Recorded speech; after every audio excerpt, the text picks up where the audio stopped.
Welcome to the first Gestalt Poetry Open Mic for 2024. It's great to see everyone. We have a great lineup of fellow poets today, as well as our lyrical, spiritual feature poet, the Lantern Carrier. First off, yes. First off, I want to let you know our feature poet for February 24th is here now, and his name is Rawle Iam James. And to stay tuned to our schedule, visit amyhoskins.com/writing. Now I have a few more people to let in. Okay, now let's get started. If you'd like to perform, please send me a direct message in the chat. Now, first off, we have Alexandra Psaropoulous. Line 16.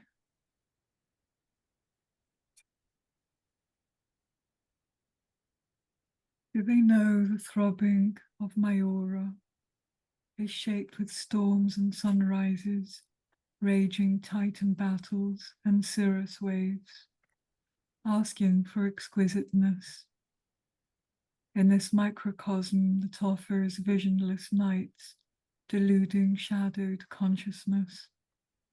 In this macrocosm that offers shimmering oceans, rippling golden primary rays, raising physical generations filled with high-spirited panentheism, protecting Year's expression of wedded earth and sky, each cycle directing us to higher spheres of transparent visibility, enduring olive trees blossoming out of granite, rebirths blossoming out of catastrophes. Do they know the pulsation of my well-being is shaped with suffering and prayers, cracked fates and miracles, asking for empowerment? In this microcosm that offers sacrifices steeped in bloodied laurels and stigmas.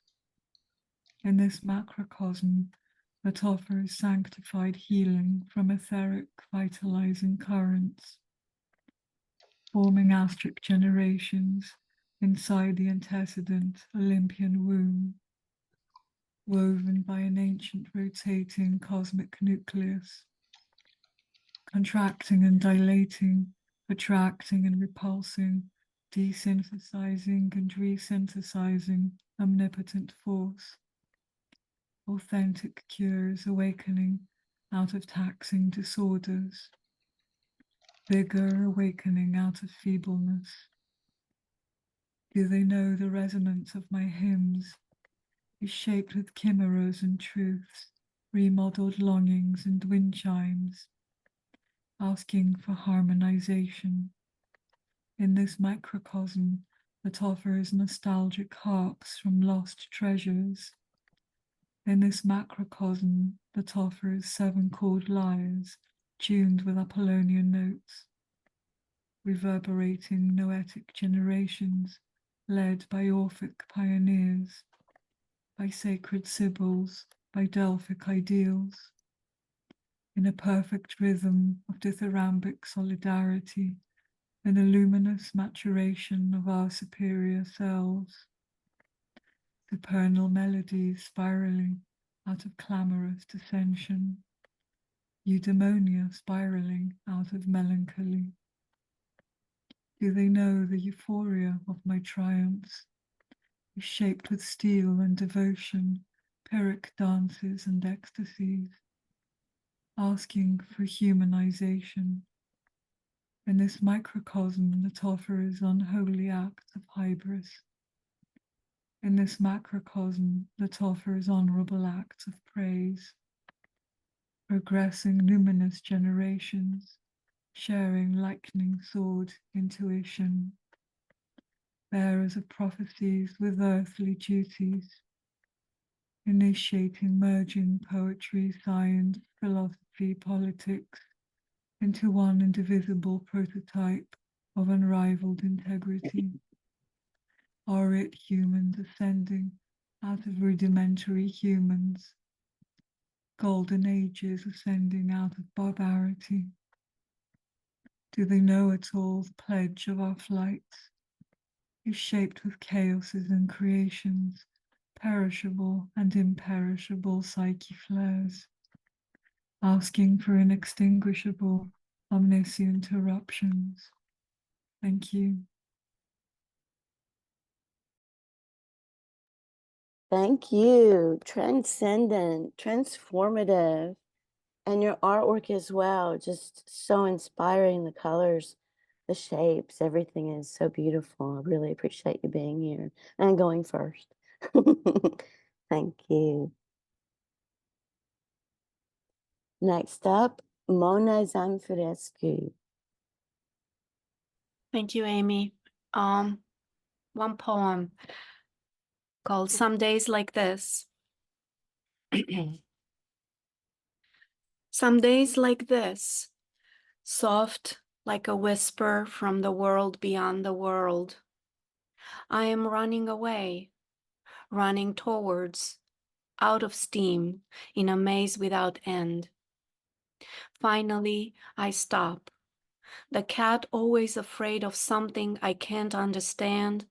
The cat who won't climb on my lap, leans on my thigh for a while, eyes languid, asking for touch. Hurrying my dream. Days like these, I dream of kids and guns and kids with guns and fathers and mothers of kids with guns. What have I done to deserve this? They ask. I ask, what have I done to deserve this? And no, even in a dream, that is not the right question. Not even in a dream.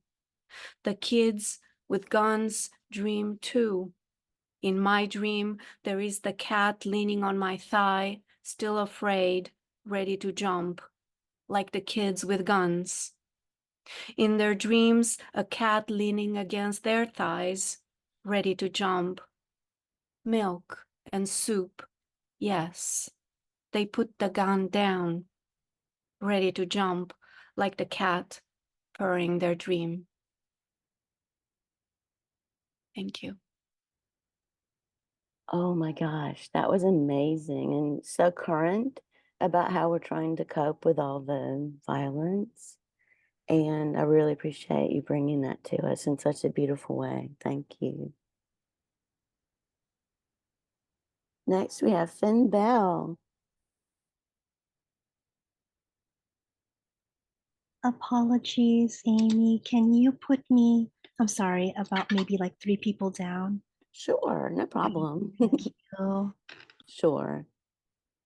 Eike Waltz, would you like to go?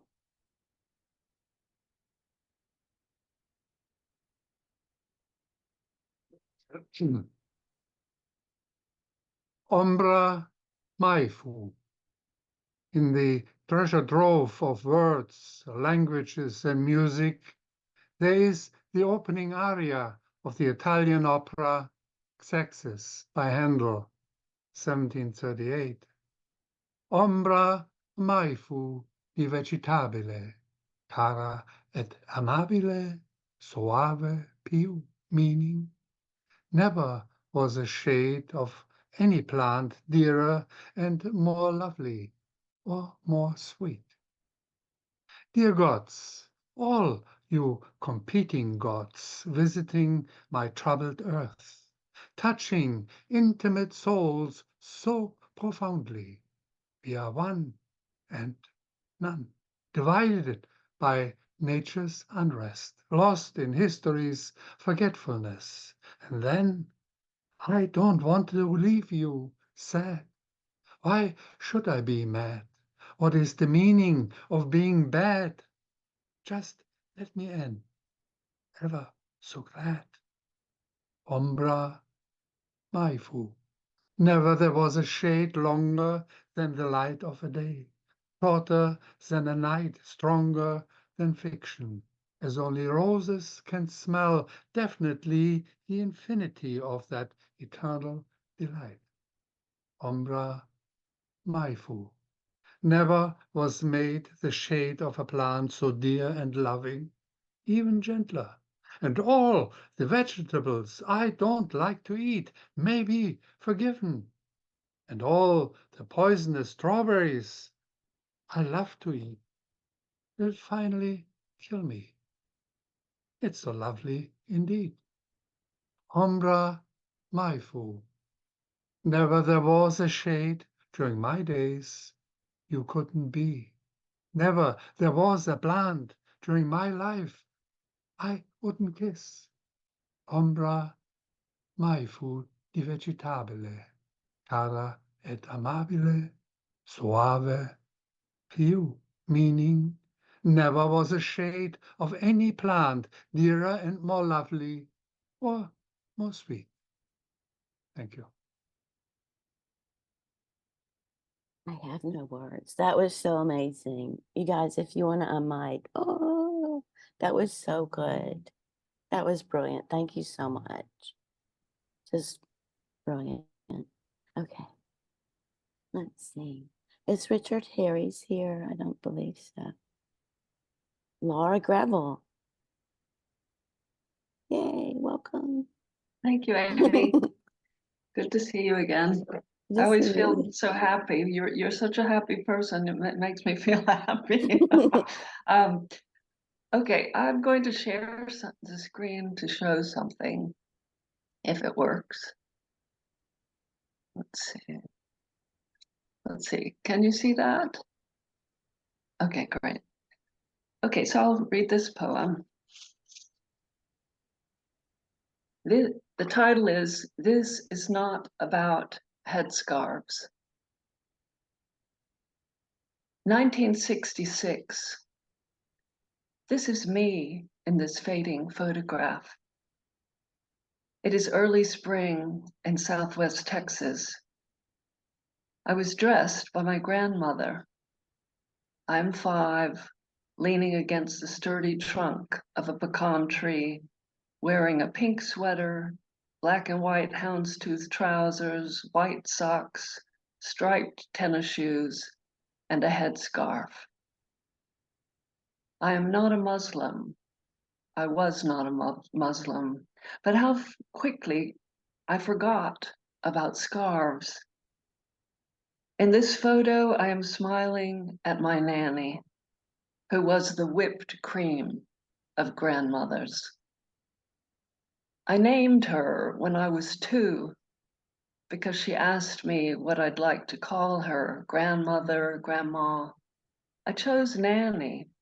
Out of the firmament that name came, a word that echoes that of so many other grands around the world. I wonder how we know. This is me at 5. I am not a Muslim. I am wearing a flowered headscarf arranged on my head and wrapped around my neck to protect me from the elements, which in Texas are strong and sometimes adversarial. In 1966, in Texas, many of my adult female relatives wore scarves. My mother, my grandmother, my great-grandmother. So did other American women on into the 1980s. To protect them, their hair, their faces, from the sun, the wind, the cold, the elements of life. It made sense. This is me now, over 50 years later, remembering we used to wear scarves, that it made sense, it was the style of the time. We were Christian Texas women who sometimes wore scarves in Catholic Mass too. Forgive me, worldwide headscarf wearing sisters, that I ever felt a twinge of unsameness when I encountered a Muslim woman walking down the street in a headscarf. Forgive me that I forgot about that time in Nottingham, UK, when I was walking in the city wearing a black coat, black boots, with my black scarf wrapped around my head, because the night was bitter cold. And 2 times, white men looked at me with a hate that scraped my heart, took my breath. And I wondered why, till I thought, oh my, this is how it is. This is me. I am sorry.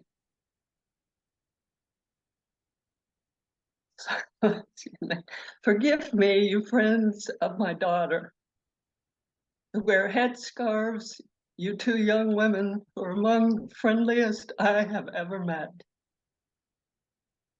Sisters, forgive my society that so quickly forgets, builds a wall instead of a smile. Forgets there is a commonality of nannies, a commonality of women, a humanity that we must never forget. We must open our eyes. This photograph is fading, but clearly I see you there in the bombings and the rubble, and I will never accept this. I will not keep silent. I will speak out in solidarity. Thank you. Thank you. Thank you so much. Oh, dears, gosh. And I believe that's the truth. That was a truthful story all the way to the scarf, to your childhood and back to now. Just so well done. Thank you. Thank you. Oh.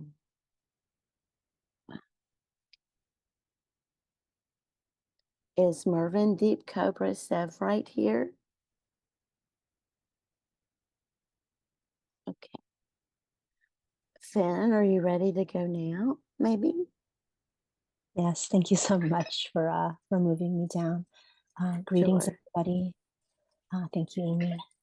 So this poem is called Venus Arbularia. I'm going to put a glossary in the chat because a great amount of what I'm going to share has Tagalog words. So Venus is the pronunciation of Venus, like the goddess Venus in Tagalog. And Arbularia is the witch woman, the medicine woman, the herbalist. Venus Arbularia. After the madcap conversations with the inner workings of the mind of C.P. Mays. Siya ng damong Maria, para sa masakit na tiyan. Quiet down the tide of your arrival, sister. Shush the vehemence of your crimson low moon river. Quell the swelling wave of you, woman wilded, imbibe mugwort, sanguine mark your worth.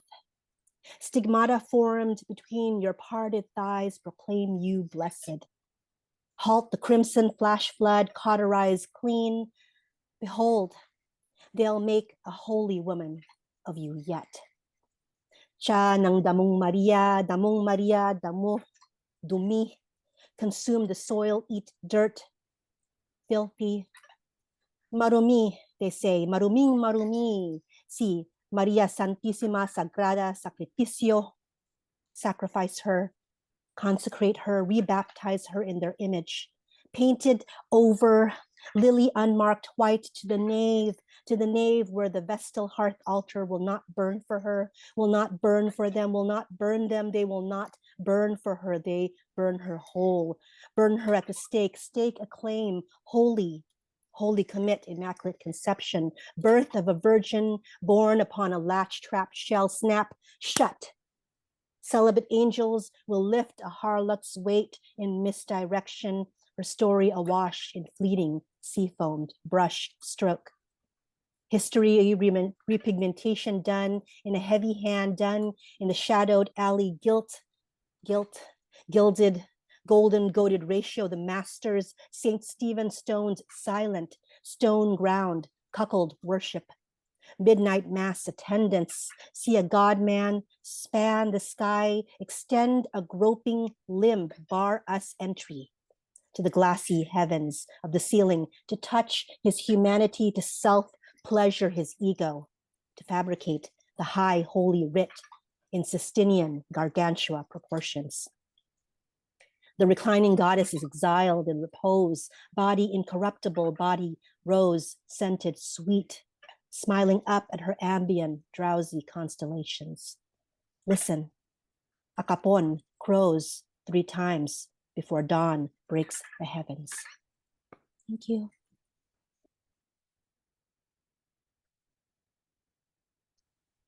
I don't know what to say. That was so amazing. Just terse and the tension between all the words and just wonderful and speaking for women and about the patriarchy. Love it. Thank you. Oh my gosh. Lucia Daramus. Thank you, Amy. You're welcome. 2 poems. My first poem, The Truth of Mental Health by Lucia Daramus. Fog and solitude between our room and the green yellow hospital's park. Suicidal deaths, they were instantly forgotten. Sandwiches with cucumber inside, on a table in a dining room, and patience. People are judging some of them, they said. Patients have no imaginary dreams in their minds. But you have to listen to the truth. What is the truth? Asked Pontius Pilate. The truth is like a cherry, which is growing up between leaves, and like them, the truth is not only red, is green for some eyes. The truth sometimes is like a walnut, which is hidden strongly in this fruit, and is hard to get inside. You have not to despise the cherry, not to despise the walnut, because they beautify our life. The truth is like an egg, so consistent and so fragile. Do not despise the egg, because in yolk there is the truth of life. For philosophers, this is the provocation, yes, a provocation of life. Ask cherries and nuts and eggs, which are dancing secretly inside a yolk of life in Eroica by Beethoven. Why Eroica? A classic or romantic yolk of music. What is the truth? What is the truth? Fog and solitude between our room, hospital room, and the net with stars flickering in the silver of night of our windows, hospital windows, and the heroic blue harmonic music in illness's mind. This was first piece, and the second one, 2 Butterflies by Lucia Daramus. 2 butterflies are raining their happiness on the earth-colored earth, flying up and up to the sky. I don't know why. I don't know why they are happy. I don't know why they are flying up. Straight, one of them became unhappy and started to get down and down, leaving only another one to be in a possible happiness. Flying up to the sky, which is covered by sadness. Why? On the earth-colored earth, bombs in Gaza, and more hostages from Israel. Sadness and fear and tears. Why? Why Gaza? Why Israel? 2 children pour water on a tree between their borders. Their souls are butterflies. They are innocent. They didn't know what happened. Their wings are flying up to the sky. Why? Why on the next day did they die? In our minds, remaining only a memory. 2 butterflies are raining their happiness in death. Thank you.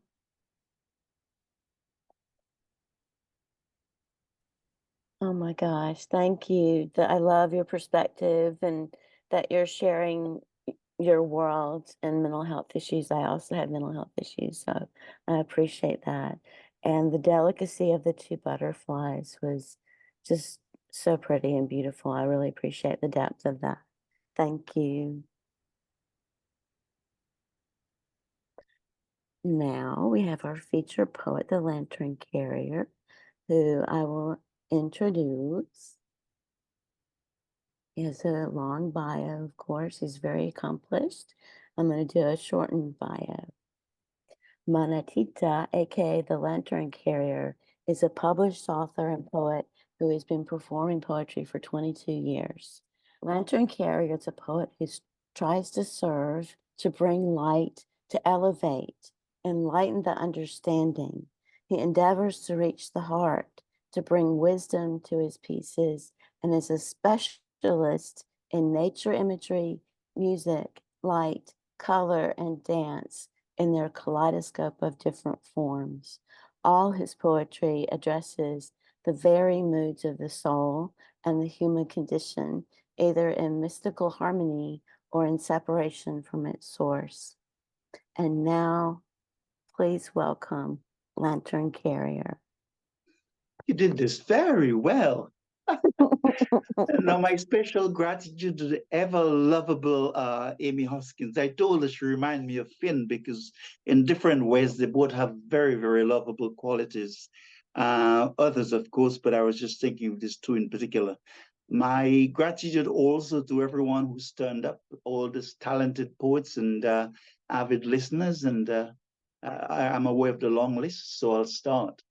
I'm doing long poems tonight, longish, longer poems. Homage to the light. Love dries the copious tears spilling from my broken dreams, the heaviness of loneliness, the stains of deep remorse. Gently, she pats the roses covering the scars where thorns once sat enmeshed in a foliage of desires. You've done well, she whispers. The light that shines within has erased the darkness of a shadowed past. Arise, my sweet, sweet angel. The bruit of past regrets shall no more shine. The fragrance of the dawn is gleaming. I felt my shoulders breathe. My heart cried tears of joy, the soul now laughing with the sun. Love kissed my wounds, no more the toil of suffering and despair, for I was born anew. The voice of freedom sang to me, her bird of hope, now perching on my newfound dreams of bliss divine, my lack of expectations. I bowed, paid homage to the light, paid homage to the light. The day I tasted the miracle of love, I was enthralled by her sweetness and character. Soaring like an eagle on silvery wings, I saw her dancing in the firmament, her smiles and laughter filling the air with sweetest joy. Now at nights I kiss the lapis lazuli of an enchanting moonlight, heralding sunrise, caressing the beauty of my dreams. Daybreak summons the sweet lamp of my heart, scribbling verses to the majesty of the sun. King David's psalms whispers softly, the melody of the sparrow in my core. My spirit melts, bathing in the beatitudes of the one called Christ. My tongue becomes an artist, painting love songs to my lips, whose wine echoes the drunken sweetness of the soul. I want to love you, to etch your rays of beauty inside the confines of a heart of agony and longing. I am an essence of your love, an eternal honor, worth far more than bearing the chains I sometimes carry. Captivated by ephemeral shadows, I wallowed in ignorance until you came in my aloneness, a graceful swallow, swift and elegant, majestic, free. The sun rises and sets at dusk, yet I seek only the ceaseless sunbeams shimmering ecstatically in my heart. Love remains ever anew, a trillion times more exquisite than the dew of daybreak, 10 trillions. She sings songs more alluring than a bed of unraveling morning glories in the dawn of sunrise. You are that love, and whenever you kiss me, I feel like one on fire. My body burns, my heart feels alive in this intensity of a wine that keeps me intoxicated, altering and quickening my breath. Yet it is not vintage, more of an inner sweetness that takes hold of my being, calming the splendor of my soul with an unspoken serenity. O love, pour into my being your golden silence, embrace me in a brocade of light, woven in finest tapestry, to dine in your abode of peerless joy. Self-portrait. I once searched for the beauty of meaning in the dark shadows of avarice and mundane attachments, mixed in the form of bitter lemons in such a way that I mistook them for succulent mangoes. It was wrapped in the guise of pleasure, money being my chief guest in pushing forward a wanton agenda of cravings and self-indulgences. I banqueted with demons and illusions, all posing like celestial stars. One day, love's grace, I awoke to the joys of giving from the heart. My soul soared to the ethereal regions, soaked in supernal wine.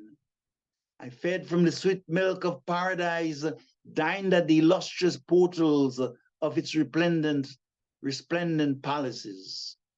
My awakening to purpose was a sweet sacrifice in the quintessence of spirit, where I saw the beloved who became ceaselessly alive in my joys and sorrows.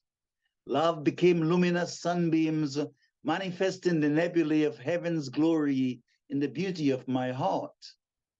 Now your light dances, your bewildering eyes ascending to a nameless fullness. I'm enamored by your silence, the radiant glint in your smile, that supernal gaze in communion with the sweetness of the unspoken. I scan for a breath not visible. Somehow I know you've gone beyond this mortal coil as the eyes flicker, and yet it is still yours to command. Slowly you return to the bodily temple and smile, even as I swoon in delight, receptive to the gift of inner stillness. For centuries, great empires were bewitched by your beauty. They fell, trying to put you in fetters, to grasp at the blue rays of your charisma, not knowing that, like the phoenix unencumbered in the timelessness of cosmic space, you cannot be bound by your own creation. You are the singer and the song, the perch bird growing its feathers to fly in the celestial vastness of infinity. Some put needles in their veins in search of you, while many wallow in the abyss of loneliness and fear, grasping in the darkness, unconsciously spiraling towards thy light. You are with me, speaking, yet silent, visible, not visible. I cup my hands in prayer as you laugh with the willows, sing arias with the nightingales, satisfy a lover's fallen heart with the wafts of lavenders and roses. Where are you not? Even the radiance of suns and moons glimmer in thy name. You are in the breeze and the naivety of a child's heart.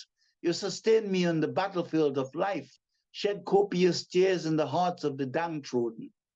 You fly across the horizon on song-bearers, hide in the indigo of rainbows, even as the butterfly flaps its golden wings to your symphonies. For you are me, and I am you. You are the keys in my pocket that I was looking for all along. I am the seeker and the sought, and the sought is seeking me. I am the roaring lion, but the lioness is within me, reducing my turbulence so I can land safely on my own airstrip of inner solitude. Today I wrapped my heart in a bouquet of flowers like valentines, sending them to your abode, a florist, delivering the joy of my being, kissing your luster in such a way that my love becomes the sweetest flame, shining a carousel of light on promising tomorrows. I am the small pond merging into a stream of living water, an Amazon to your great ocean of the unknown. I am a raindrop falling from a sky I fail to recognize as you, until the river takes me to a source where I merge and rediscover my true nature. For you are my self-portrait, my ocean in the drop, and you and I are one. Ties that bind me. I once tried to possess my lover, to bargain, to command, beating my soul on the barbed wires of joy and sorrow. Yet love is not a caged bird that I can grasp, only a timeless eternal light, which at certain frequency will bind my expectations. My desires were endless, and I was faced with a river of constant hurdles. I sought all that would hold me in chains within corporate palaces, choking the agony of my inner longing for happiness. I lay scorched in the pain of my nakedness, blocking the light with gray clouds of pity and remorse. Wallowing in self-indulgence, I was bewitched by a network of fast foods affecting my health, keeping my pockets empty. I once asked my Father in heaven, "Daddy, what is sin?" "That which binds you, my son, the impediments in the way of truth." He was right, as all my life I have been seeking to unmesh cobwebs hidden within me as invisible ghosts and demons. I am a product of the ancients, a network of griots, elders, women and children dancing across the indigenous winds of Africa, a vast canopy of nomadic landscapes, panoramic lushness, and natural gems matched only by the elegance of our queens and princesses. But the invaders came, callously placing us at the mercy of shackles and chains, the ferocity of transatlantic journeys in overcrowded ships, daring us to enslavement in distant lands. We are still carrying the emotional scars of brutality shown to our helpless women and children who handed us our DNAs. As evolution unfolds, so does my fetters tighten. I am attached to a salary I'll receive to pay my bills in a climate of wanton avarice and rising costs created by pestilence and wars. I am lucky to escape raves and family ties, yet still roped to TikTok, iTunes, endless WhatsApp messages, Instagram alerts, and another 1,000 hits from subscribers. I am not a victim of trees and ceilings anymore. No hard labor in cotton and tobacco plantations, no dogs let loose upon me by the dead, trying to bury the living, but instead I now deal with tax collectors like ancient Rome, workplace adversities, mortgage and emotional trials, inequity, and some truly angry men in uniforms, to name a few. There's another network that binds me to fear. They keep a close eye on the health and arms industry, techno adepts who ensure that I sleep and rise with smartphones as my first god, the surveillance that keep me on my toes, plus the temptations that ties my weaknesses to sturdy ropes to ensure I succumb to their every need. There's a tie that blends, not binds, a transcendent spirit that projects itself into the harmony of oneness we call creation. Sweet Shyama, grant me a network of compassion, gratitude, self-giving and forgiveness, so I may find my way home. Revelations. The iridescence of the moon has no brush, yet she paints the night with a luminous glow. The stars have no voice for magical songs, yet they sing in the stillness of silence. The warmth of the sun kissing my cheeks awakens within my ancient smile, like one raising Lazarus to life. Nature can be so beautiful. It commands serenity from my lips and even makes the heart graceful like a ballerina. No more the dark smells pervading my loneliness and guilt. The light of your luster washes my breath with 1,000 rays of glimmer. Took me a while to comprehend. You have raised me like Lazarus once again. Attempting to transform my own nature, the sweet nicotine rebelled within my sodden state. Toxic fumes of surreal experiments only hastened my demise, yet you came in my predicament, shielding me from destruction. Whenever I think of you, my face glows like fireflies, and the heavens blush, even as the dark night whispers bird songs in the magnificence of the soul. Mesmerized by the rays of thy resplendence, I listened to the symphony of the wind. It spoke of time past and whispering dreams, of the pain of millennial sorrows, the tenderness of love. I lay on the beauty of twilight, enchanted by the light of perennial entities which kissed my soul. The night sky held my gaze. We danced on the crest of rolling stars as the wind continued our illumining conversations. She exalted your magical smile, the miracle of sunrise, and the moon kissed my cheeks as I bowed in sacred gratitude. She sang of the glories of man, of the undaunted courage of a woman's sacrifice, and my heart became a field of prayer. She talked of life's struggles, of how light shines in Jerusalem, even when the shadows are dense, that we can only measure the darkness by the rays of an effulgence we once knew. I listened. My tears became a raiment for you, my beloved. Have wine, you say. Go forth and love, for are not your desires the same adversity that will fashion you into gold? And how shall you laugh if you know no weeping? Be patient, for the weaving of my inner alchemy never ceases. She spins and spins a zillion revolutions until every indiscretion is wiped clean and the yarn returns to its state of grandeur. You are that yarn, you are that grandeur. Even though you may not feel it, I can see 1,000,000,000 candles glittering in your coal. Then your cheeks softened and the wind blew softly, gently caressing my spirit. The fire of my essence burned with the setting sun. Fear not, you said, before becoming silent. I am with you always, even unto the edge of eternal time. Just a glimpse into the heart of poetry. I was dancing with the melody of words since childhood. Shakespeare would grab me in sleep, Levi forcing my lips and fingers into a calligraphy of strokes, my dreams an easel upon which Da Vinci painted the Mona Lisa with immaculate splendor. I am a spark of spirit, and poetry is my own light, revealing energies in endless ways, in accordance with the rung of the evolutionary ladder on which I sit, the environment and challenges through which I evolve. Souls are unique, and I know of no defining boxes in poetry. Some masterpieces are born out of war or shootings at school. Others shed light on unrequited love. Prose, words in their best order. Poetry, the best words in the best order.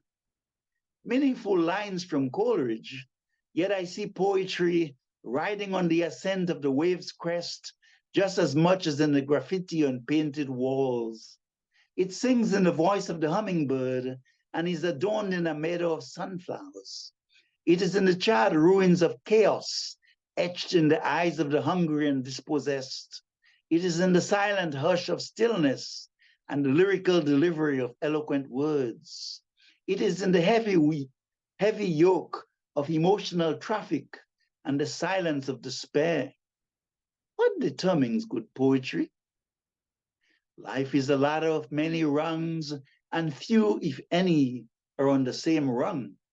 One may be receptive to the spiritual truths of Sufi mystics, another finds pleasure in Sunday's political satire at Hyde Park. Each soul comes with its own narrative. Some will recite nothing but love poems, others social justice, and a third group sermons for the soul, like David. Some will be heavily emotive, vulnerable, and impactful, using their work as therapy for the soul. It is through life experiences that I grow according to receptivity, and this is concealed in the attire of my soul's calling, longing, or quest for fulfillment. Poetry is written on the chords of music I once knew, woven on memories, burning the anxiety of emotions. Poetry is a bridge to cross over the abyss of loneliness, rides the din of my earthly sorrows. It ascends to the invisible plains of joy, embraces the glimmer of twinkling stars above and beyond this realm of shadows. Love has given me the duality of light and darkness, joy and sorrow, as much as she gives me diversity. Her laws are in motion, providing something unique for everyone.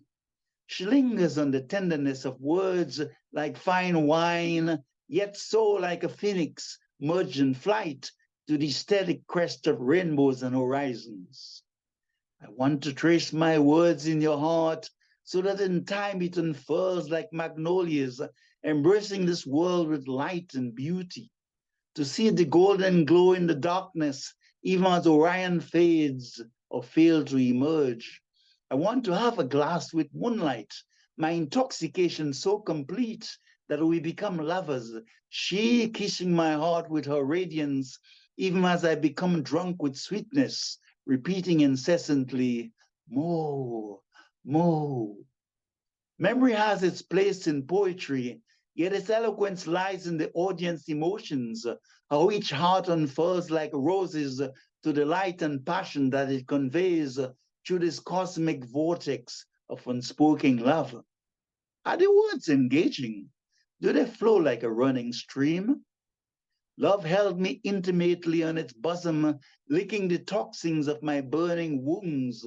She kissed my scars until all impediments were cast asunder to the winds. Now I'm like shooting stars, reflecting the light of her mercy.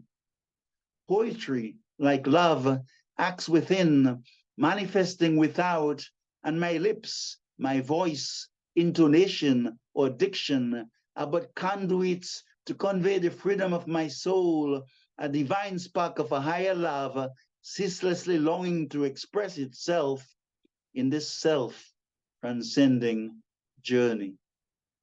Now, my last poem, on behalf of those who mourn, and with my sympathetic oneness and harmony with all souls inhabiting this universe. Lamentations of light.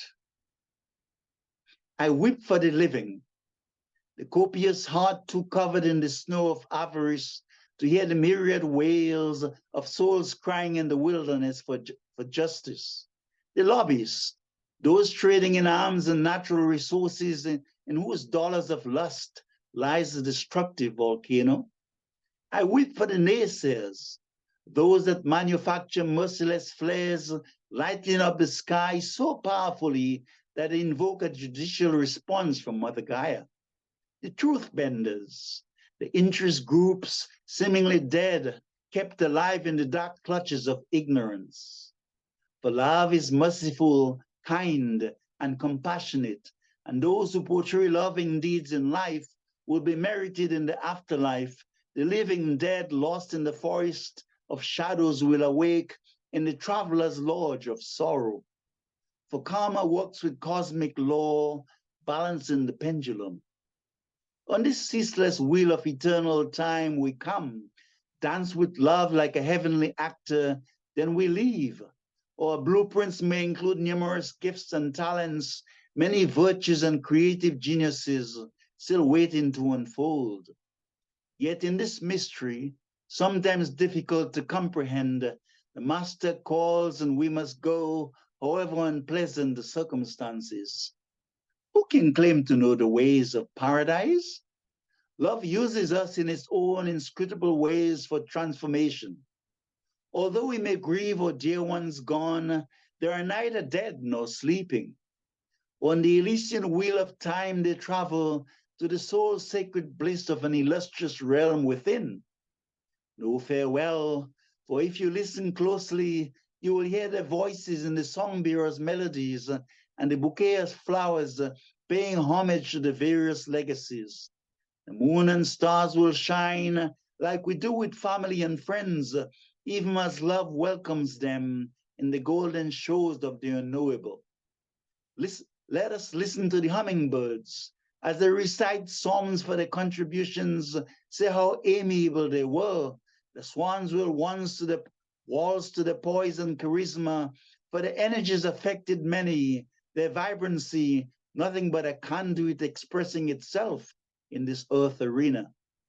Let the fragrant jasmines rejoice, sunflowers unfold to our grieving, carrying our tears to the New Jerusalem, for flowers too have their stories to tell, even as those who listen to children playing stepped into the naivety and cheerfulness. Do not mourn, for we are all instruments of light, and will joyfully awaken our regal chambers when our turn arrives, a boon from the Master's blessings. Let us show kindness to others, loving them by being a benchmark to goodness and benevolence. Listen while the bugles blow on the trumpet's call, and know that in time, dear ones shedding tears will be comforted. Dance with shooting stars, carry the glories of love to the portals of paradise, give praise and adulation for the majestic grandeur of heaven. Although we may evoke their soulfulness and charm with poignant funeral songs and speeches, lament the loss of sons and daughters, the beloved will bring grace and mercy to their hearts, born out of a spirit of grief and fortitude, loving prayers and concern. No farewell, for even as the sun sets, only to rise again at daybreak, even as the luminosity of moonbeams glisten in the darkness, and the nightingales sing upon another virgin morn, so too they have ascended, chanting Alleluia to our Lord. And in the breath of the breeze we will fill the spirit, for the wind has carried the joys and sorrows, the playful yesterdays, and the exaltation of tomorrows, to place them all at the feet of our effulgent majesty. And now the spirits are sanctified, minstrels play joyfully on harps, as cherubims and seraphims chant the glories of the harmonies. Heaven smiles, gleaming with luster, as they arrive at the gates of serenity and supernal beauty. Steal away, steal away, steal away to freedom. Steal away home, steal away to freedom.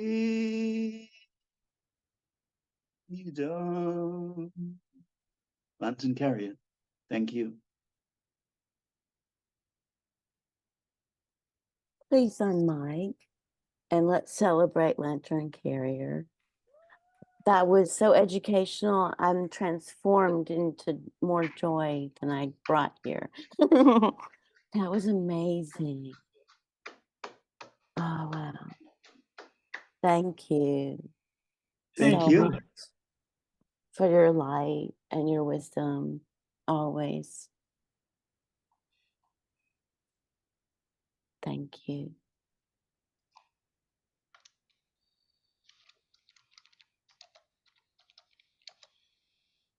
Next, we have Christine Fowler. Hi, Amy. Long time no see. Yes, hello. Welcome. I've got 3 shortish ones. The first one I wrote about 2 or 3 years ago, and unfortunately it's still sort of relevant today. And it's called In My Name. I am the dirt beneath your feet upon which you trample. I am the bones chewed and gnawed and scattered without a grave. I am the soft body thrown on the ground and gang raped. I am the girl who never grows old, whose blood soaks into the earth. I am the babe born from the rape and left to die. I am the mother whose children are torn from her side. I am the land upon which we live, ravaged and torn. I am the war fed with the blood spilt in my name. That's the first one.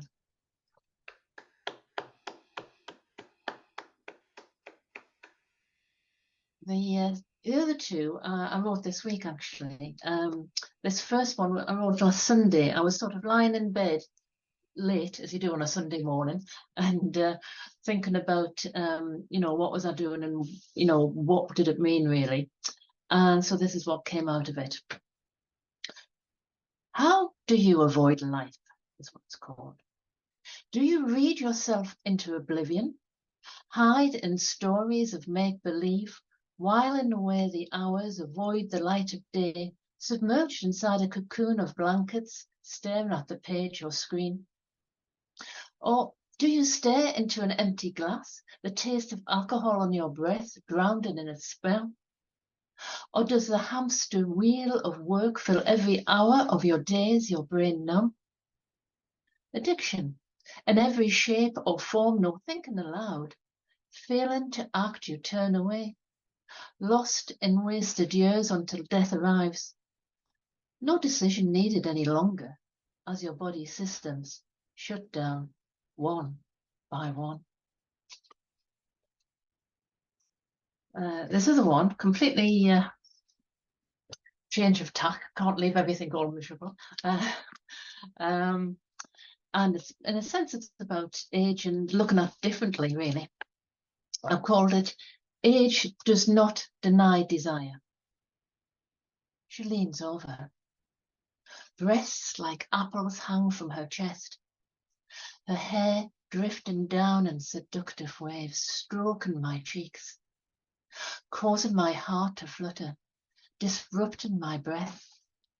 A drop of moisture glistens on the soft skin above her mouth, the tip of my tongue aching to catch it, to suck in her lips.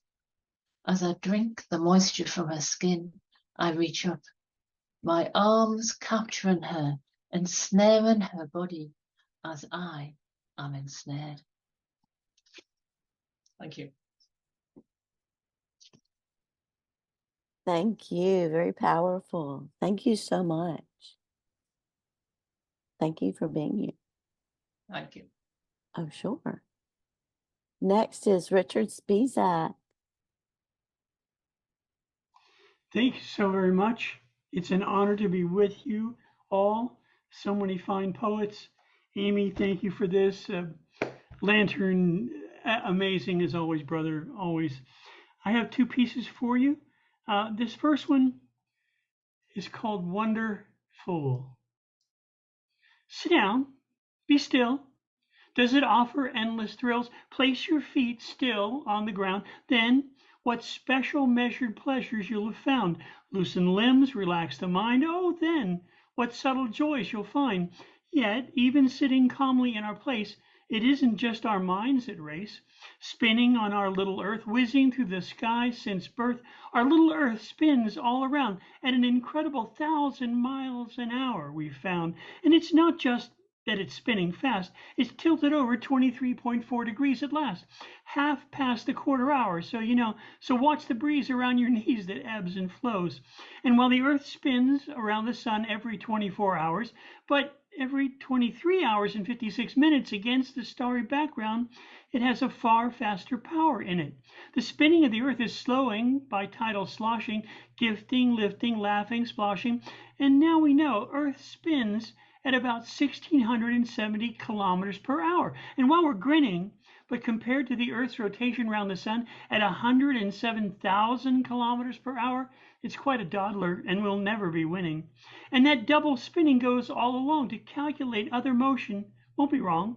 Our solar system itself rotates around another body, the Milky Way galaxy, and we've been measuring, it's not a fallacy, around which we're spinning at 828,000 kilometers an hour. But wait, my friends, there's yet a higher power. Let's not be late. We orbit the Milky Way at 140 miles per second. And as our galaxy is zooming through the gloaming at 25 miles a second, so while you're relaxing there on your bed or in your chair, just remember, where you're rushing, moving so fast you might be blushing, sitting still yourself just won't last. And that's about it. You have quite a past. And then this, I want you to picture yourself in a village festival with people in costumes, dancing, pounding drums, playing their instruments. And this is called the Merry Marching Mariachi Band.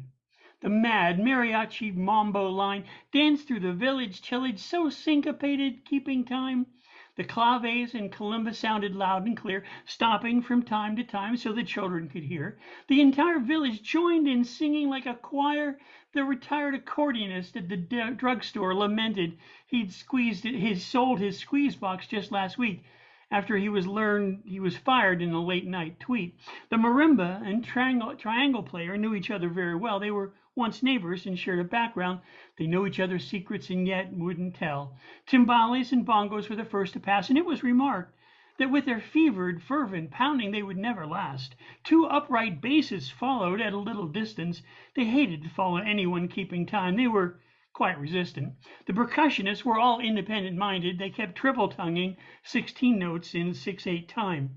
The master conductor, initially quite enthusiastic, after 3 times around the village fountain, turned bitter and more than a shade sarcastic.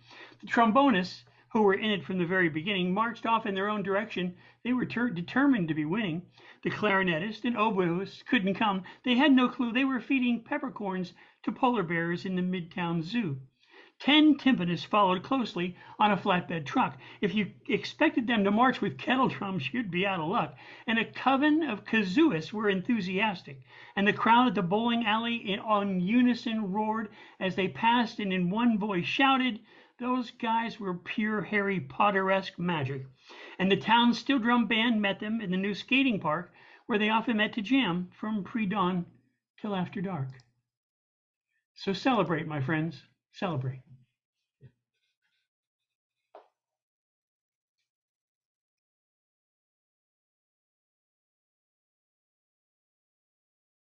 That was delightful. So clever. Made me giggle. Thank you so much.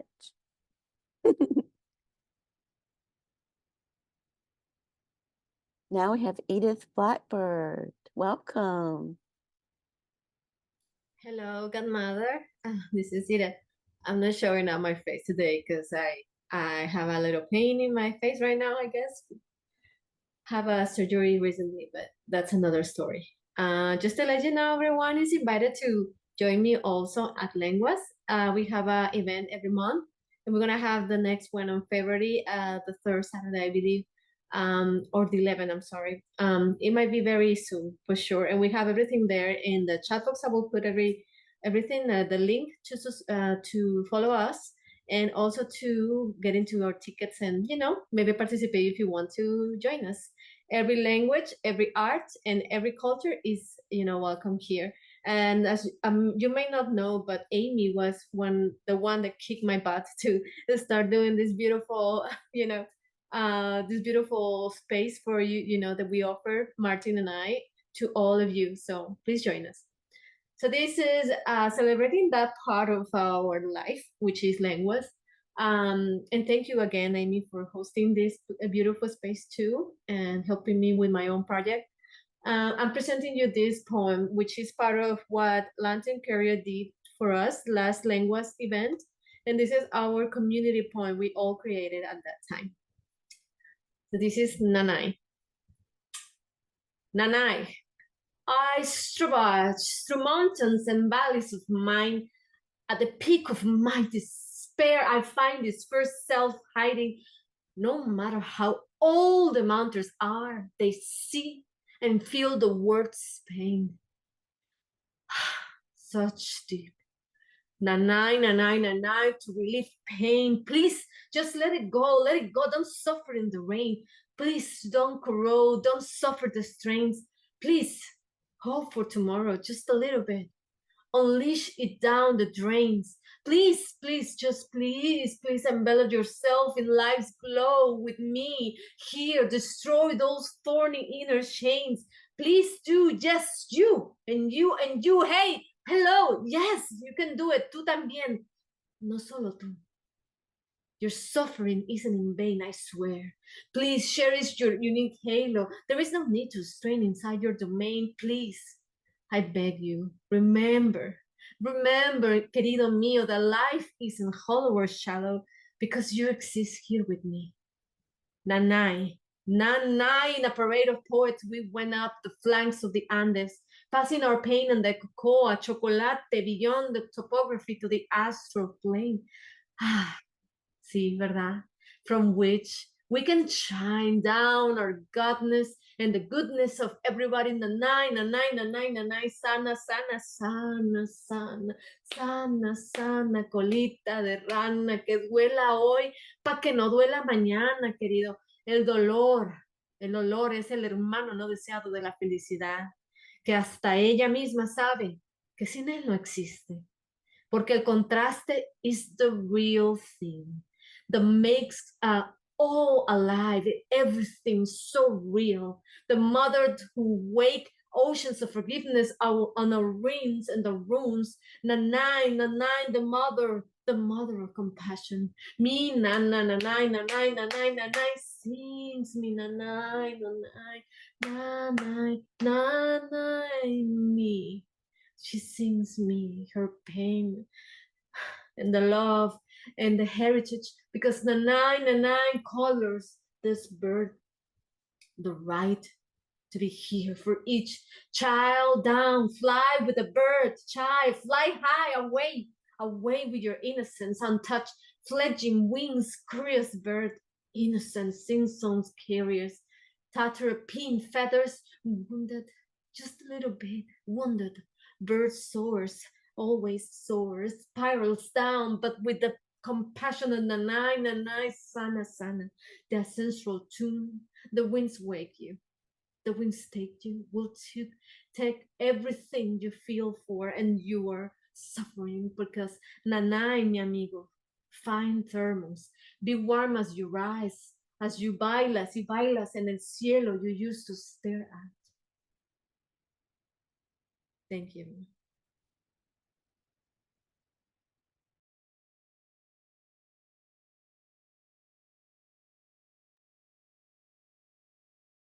I don't know what to say. That was so amazing. And just the mother, the warm mother of compassion and the community and the rhythm and your presentation, everything was magical and moving. Thank you so much. Thank you again for helping us create this project. And, you know, we are always thinking of you and Phynne. So gracias a los dos. De nada, como no. Thank you so much. Now we have Rawle Iam James. Welcome. Thank you, Amy. Good to be here, and blessings to all you poets. Amy, thank you for creating this home where poets can come and shine. And Lanton, my brother, did you expect anything different, people? I mean, it's Lanton. So anyway, I have two pieces to share. And the last one is actually something that I wrote for Lanton this morning. So this first piece is called The Examination of This Privileged Life. Time does not examine time, for tomorrow matters only if today exists, and yesterday by design is left behind. With no remorse, time waits for no one in this continuum, in the void of space. Out of the valley of green pastures, I ascend to the summit of memories, to pause for a moment, to take stock as I take to heart Socrates' words, the examination of this privileged life. From the light, my shadows shy away as I rise in judgment of my worthiness. What has served? What have I learnt? In this broken-hearted walk with suffering, free in the truth of my joys and sorrows. For all that I know is not all to know. I am a character in this repetitive dream, an illusion of will in the pursuit of truth. I was a lost sheep at the tip of my iceberg, found in the complexity that lies within. At this stage, time dances with my death. Gravity anchors, my footsteps mindful, open to the ignorance of my knowledge. In the unknown of this unfolding journey, wisdom in the round of my soul's content. End of piece. And this piece I wrote just this morning, because last night I had the thought, I'm going to write something for my friend Lanton. And I couldn't think of anything, so I went to bed and I just left it be. And this original, well, not this, but this thought came. Anyway, I call it Lantern Carrier of the Light. Out of their cries, the tears flowed. Grief the gods felt upon his release, for he is the lantern carrier of the light. The divine is strong in their creation. Share they must this wondrous soul. A voice of hope in this space of time, his magic woven into spells of words that serve as a reminder of life's purpose.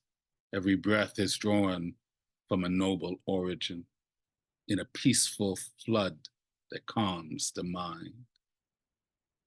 He is an ark in the storm of content, an invitation to be our own lighthouse, to stand in the glory of unseen connections.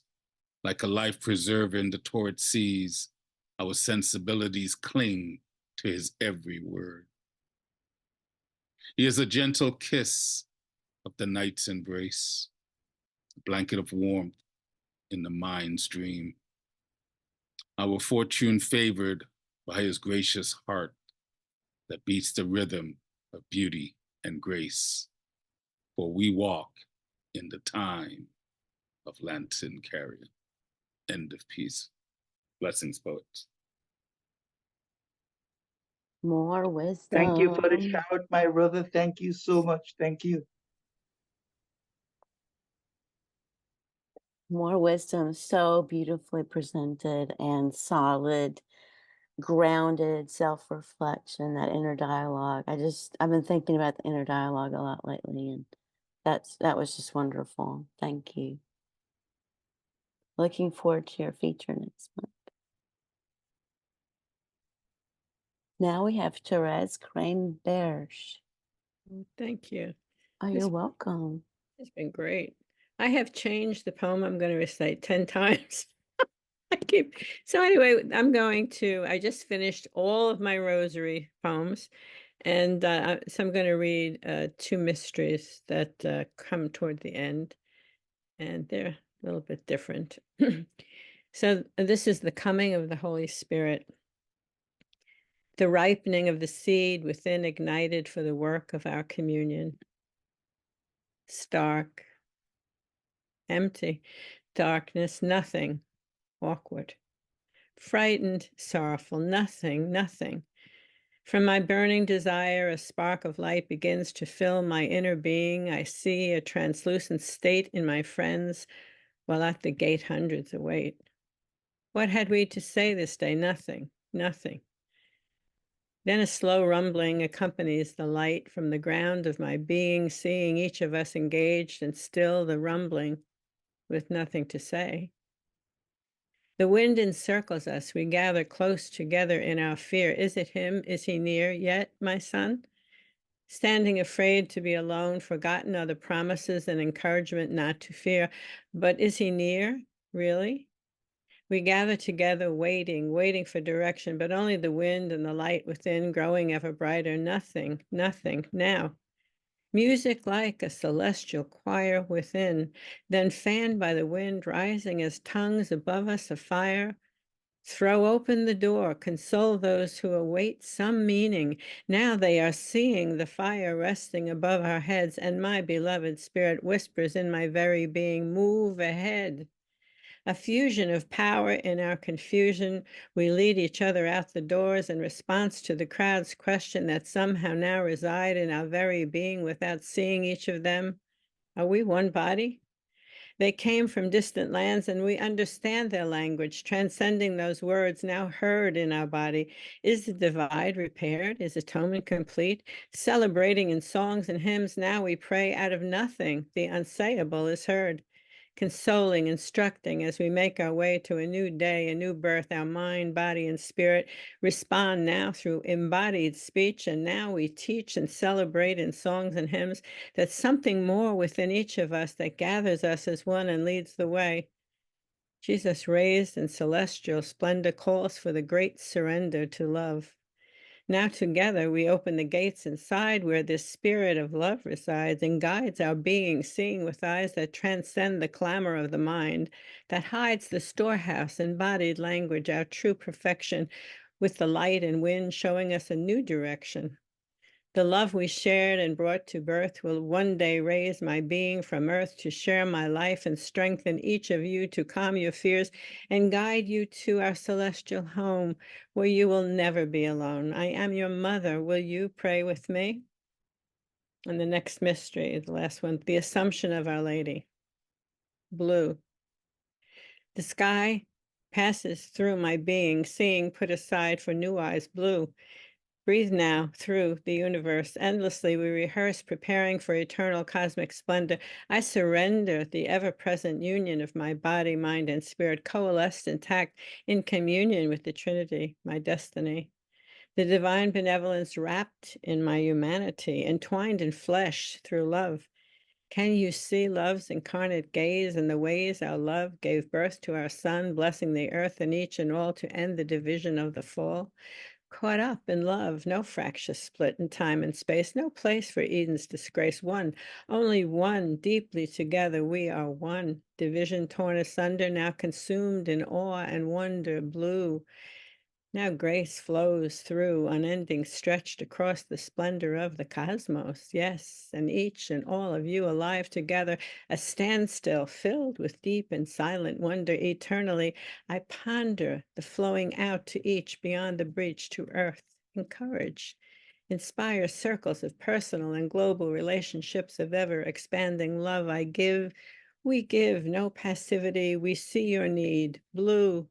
Wordlessly new understanding, unity too, ever present, time and space now erased in sublime, endless, unfolding love. I did not rise above. No, my body with my love passed through the portal of the fractures beyond the veil of time. Blue, we dwell within each of you. Can you sit in solitude and let love speak and seek to know the endlessness of me in you? Thank you. Oh my gosh, the spiritual dialogue within and without and the oneness, shimmering images, stellar, cosmos. Oh, lovely. Thank you so much. That Thank was you. beautiful. Is Jane spoken the word poet here? Okay. Now, Kiana the artist. Leslie Constable, I don't believe is here. Henry L. Jones. Yay, welcome. I am so glad to be back to Gestalt after many months. I can say that for sure. And it's special to hear Lantern. It's always a wonderful time. today and to see some other poets from other open mics that I haven't visited in a while and to hear them, that makes my day. We've been having a lot of rain, so anytime the light of others comes through, that's welcomed and wanted very much. I'm going to read this poem from my book, Run into Blackness. I'm working on another one that's coming out very, very soon. And you go back to stuff that you connect with. This poem is titled Old Lover. It's one of several themes or subjects. And this chapter is about love. It's Run into Blackness - Old Lover. Years ago,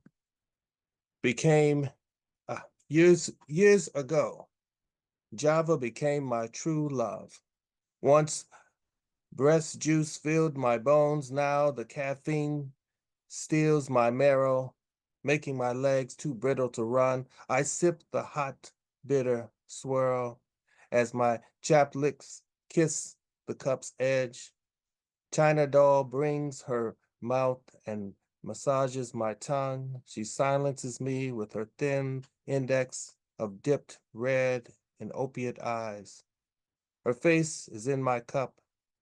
I drown in her reflection, still drinking. She wants me to swallow her pain and memories, as though the coffee was a sweet brandy.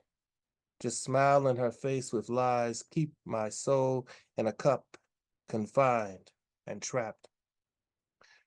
Throwing my pennies and wishing inside as ripples shatter my image.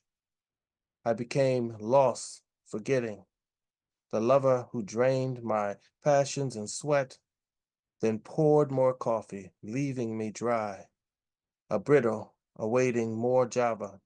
It wasn't that easy to swallow me, with her sweet rice served while telling me about her father's hatred and anger, the last piece of china with the hairline gold trim, gleamed a partial truth as she tried to convince me of her benefits of tea and how she could serve me. I refused her. And those stale traditions where the wall crumbles as payment for biting my lip, when I wanted to tell my story, her words challenged my pain. Trying to undo me, I had something to say. I couldn't remain silent. For a cup of coffee and a smile, the doll smelled of dark honey, but tastes like saccharine coal, bleached of its past. An old sweetness to swallow, molested truth that once spoken with left the silence in shock.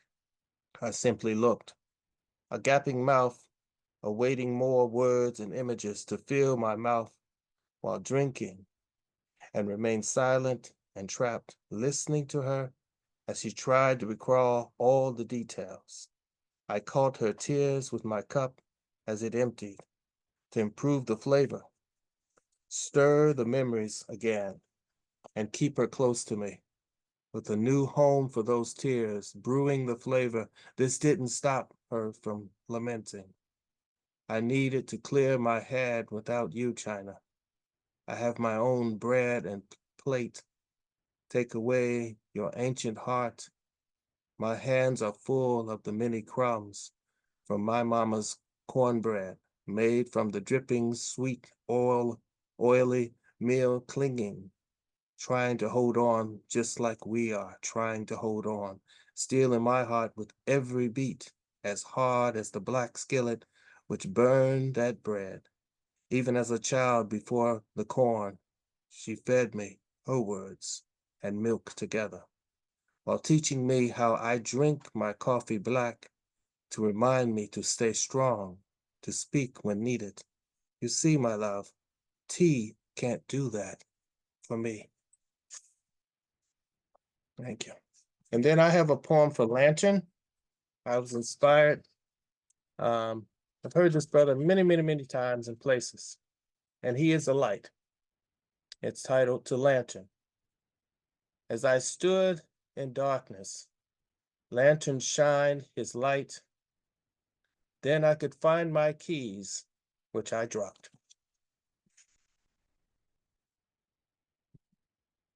Delightful. Thank you. The relationships of your mother and your Thank you lover. for the shout. Sorry, Amy. I'm so He sorry. writes like the the ancient text, like 2 lines, 3 lines, sutras that says, say 1,000 words in 3 lines, Thank you so much, Henry. Thank you. Thanks for being here. Maureen Medina, are you here? No, yes. Yes, I'm Yeah. here. Hey, hooray, thank you. Right. Well, I guess my camera is being temperamental as usual. I just want to say thank you so much for holding this safe space. Congratulations, Lantern. Every time I witness you, I learn so much, and it's such a rich experience to witness all of you as well. So thank you. I'd like to share 4 very short pieces, and I'll be opening and closing with my pieces from my book called My Fears Out Loud. And the content is about my very critical lens of the human species. Persimmon tree. I came back to find the fallen persimmon tree. And as I stood, marveling over the travesty of human greed, I did more than grieve the persimmons, juicy and abundant, that you would never bear again. I mourned the life that no longer was, and wondered why most things, most beings, are only valued when they're dead. And peace. This next piece. Hope is laughter at a riot, mourning in mourning, struggle in a slaughterhouse. Hope is a phoenix, indefinitely hanging on by a thread, grief threatening like gravity. The next piece. Build it, and they will come. And they did. They came, they saw, they conquered, and everything perished. For on the 7th day, when the Lord rested, war was born. And the final piece from my book is called Love is Timeless, and it's inspired by June Millicent Jordan's quote. So, quote, how many minutes, how many hours before we agree that loving ourselves does not require our hatred of someone else? End quote. We see ourselves in others. We revolt when we feel shame. We are triggered by the cracks in the mirror. We are sated by the reflections we are proud of. I am you, and you are me. My ripples are yours, and yours are mine. Only when I love myself will I love you. Only when I love you will I love myself. Time, then, is not a question, but an answer. And love is timeless when we do it right. Thank you so much. And again, congratulations, Lantern. Take care. So brilliantly performed, written, concise. Oh my gosh, very wise. Thank you so much for being here. That was wonderful.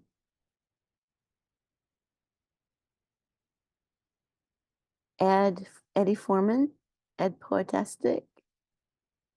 No, okay. Jennifer Newsy.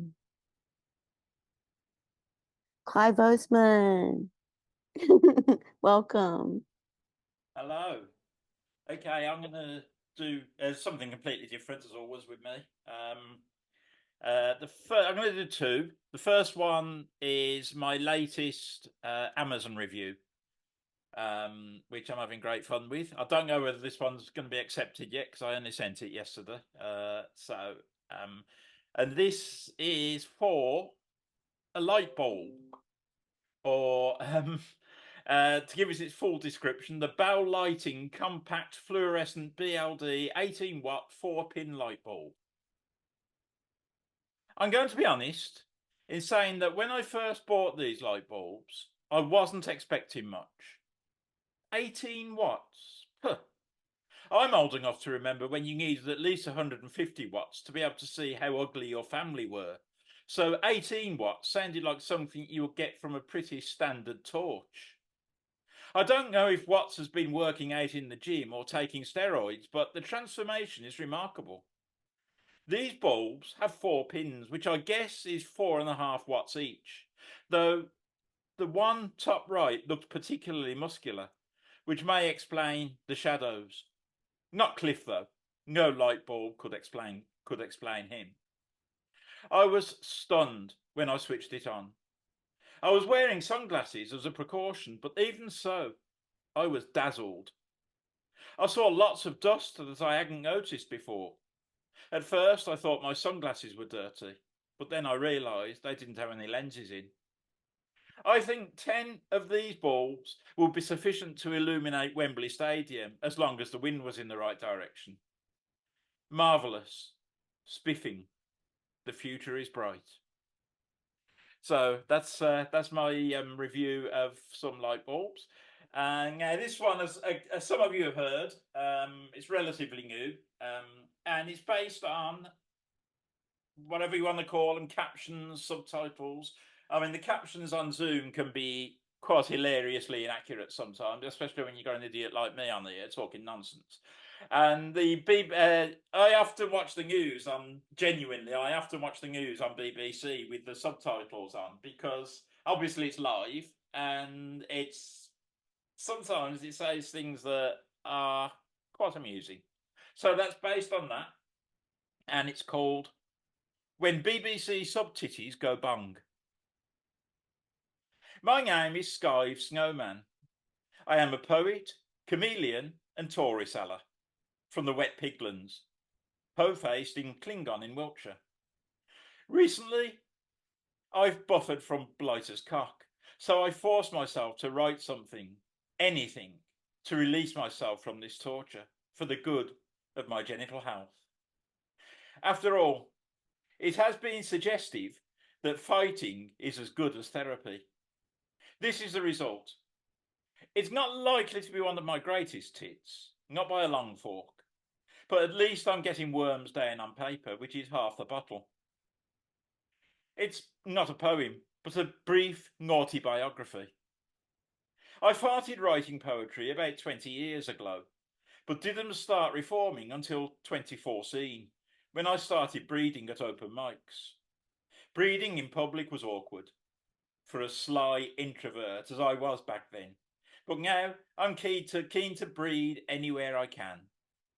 In the curly years, I rarely lasted 3 minutes, but now I barely get warmed up inside 20 minutes.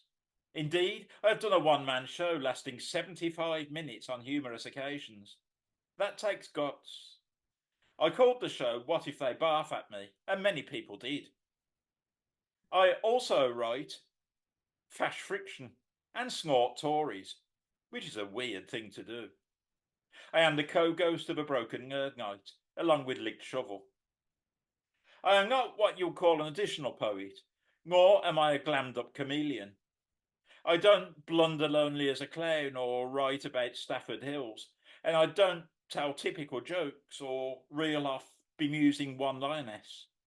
I guess I'm stuck in the fiddle, neither one wing or the other, but I have found my own voice, and that is the most impotent thing. I want to bend this chalk, string it to its confusion, by suggesting that we all have something to slay. Even if you think it doesn't need to be dead, slay it anyway. As I Tennyson earlier, it's God for your genital well-being. Thank you for listening. Thank you very much. Thank you. That's delightful as always. Thank you so much. And keep up the Amazon reviews. Those are wonderful to hear. I'm sure they are laughing at us too. Thank you. Jeff Cottrill. Hello. Hello. So hello. So I'll give you a new one and an old one. Here's the new one. It's called I Want to Be a Pharisee. I want to be a Pharisee, stuffed with superiority, all shoving virtue in your face while smacking those who can't keep pace. And when I catch you at your worst, I'll see to it your life is cursed. I'll drain you of your dignity. I want to be a Pharisee. I want to be a Pharisee. I want it all to be about me, all preaching kindness, peace, and love, while flipping birds at God above.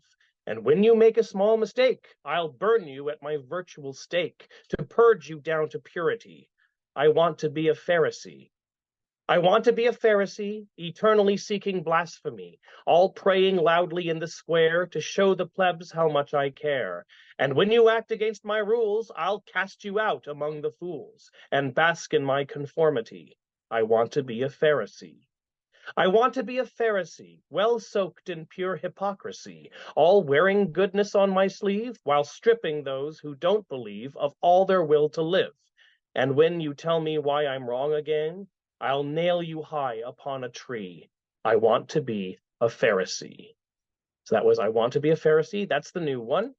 And here's the old one. I'm sure you've heard it before, and it's my little homage to William Carlos Williams. This is also to say. This is also to say, I have also eaten the leftover pizza that was beside the plums, and which you were going to microwave for lunch tomorrow. It was a bit stale, but I ate it anyway, and washed it down with 2 of your Stellas. I also cooked and ate the white chickens, beside that rain-glazed barrow, that your upcoming family feast was probably depending upon. And I stomped on all those greeny flowers in your garden for the hell of it. And I fucked your wife. She was incredible, so sweet, and so hot. I regret nothing. She screamed in twisted ecstasy, and then we laughed about your shortcomings. Now she wants to leave you, move in with me, and bear my kids. She will sue you for your house, half your money, and full custody of Brad. By the way, Brad hates you too. He thinks you are the dullest daddy. I will take him to Disneyland and then buy him a puppy. I have the money to do that, and you do not. So tough shit. This is also to say, I have written another parody of Carlos Williams. I tried to match his formatting, but probably did a lousy job. Forgive me, I was uninspired, so lazy, and so cheap. So that was This Is Also to Say. Before I go, I was interviewed in the most recent episode of the poetry podcast, The Poetic Robin Hood, hosted by Christopher Moore. Not the famous Christopher Moore, the other Christopher Moore. So I'll put the link to that in the chat when I get a moment. That's me. Thank you. Wonderful. Thank you so much. I love the Pharisees. This is See the Pharisee. I see the Pharisee. Thank you.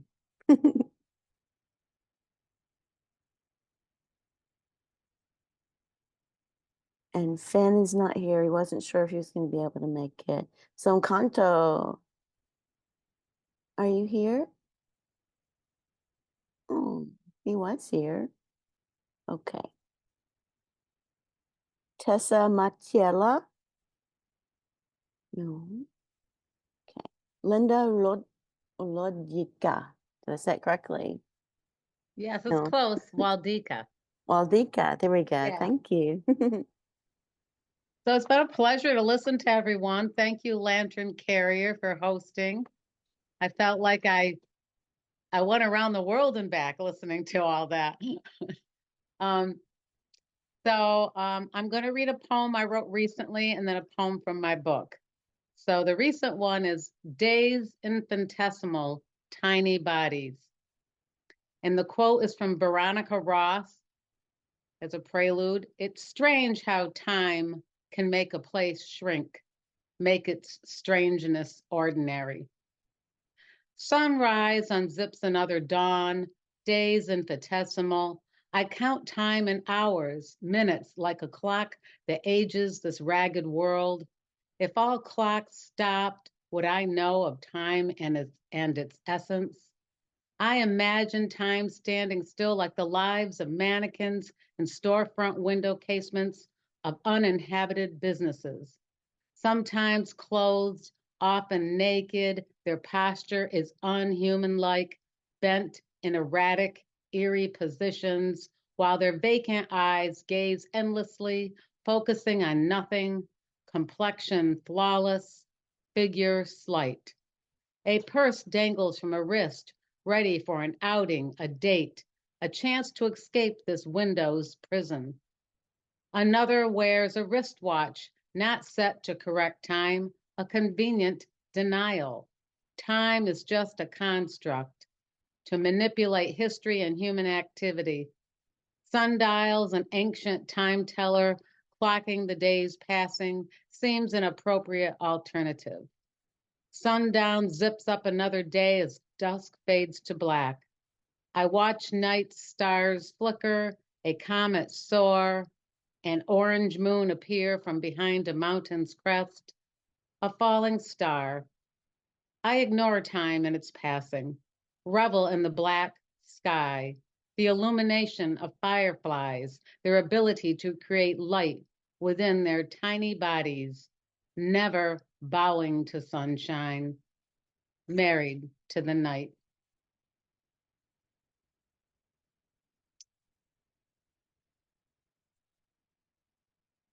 And my second poem is Ether's Cobwebs. How intriguing your words appear. They form nuanced phrases, intentional enticements. A vortex spins your words into ether's cobwebs. I recognize that your words are yours when I drift nearby.